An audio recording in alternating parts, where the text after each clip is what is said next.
ভবনকে hotel বানিয়েছে। ভবন হলো কর্মস্থল, এয়ারপোর্টের আশেপাশে খাবার কোনো জায়গা নেই, আর যা আছে that is very dirty and rubbish, সেগুলি খাওয়া যায় না। তারপরেও আমার সদস্যরা সেগুলি খায়।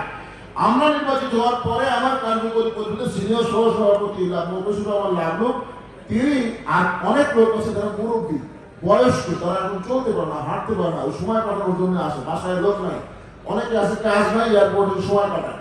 তিনি বিগত 1 বছর যাবত একটা কাজ করেছে, বাসা থেকে বাবুর্চি দিয়ে ওনার পাশে রান্না করে 50-60 জন লোকের খাবার নিয়ে আসে দুপুরবেলায়।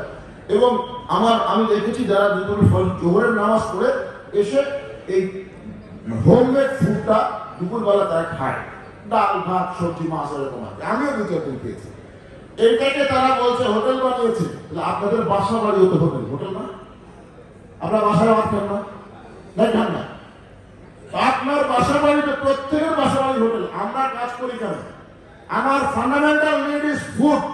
আমাদের মৌলিক যে প্রয়োজনগুলো, আমাদের টয়লেটও একটা ফুড ফান্ডামেন্টাল নিড, খাওয়ার একটা ফান্ডামেন্টাল নিড। আমার বাসায় কিচেনও আছে, টয়লেটও আছে, খাওয়ার জায়গা আছে। আমরা যেখানেই কাজ করি সকল জায়গায় আমরা খাই, কারণ খাওয়ার জন্যই আমরা কাজ করি। আমরা অফিসে খাই না, তো অফিস কি হোটেল? মানে তারা অপব্যাখ্যা করতে করতে তাদের কাণ্ড জ্ঞান শতভাগ বিলুপ্ত হয়ে গেছে। কোনটাকে কি বলবে সেই বোধ তারা হারিয়ে ফেলেছে। সুতরাং এই যে বিভিন্ন বিষয় নিয়ে অপব্যাখ্যা করে বিভিন্ন কর্মকাণ্ডকে ডিসইন্ডিকেট করা, আমি মনে করি এটা তাদের সাধারণ জ্ঞানের লোক পাওয়ার কারণে তারা এই সমস্ত আবল তাবল বকছে। এই বিষয়টি আমলে নেওয়ার যোগ্য নয়। এরপরে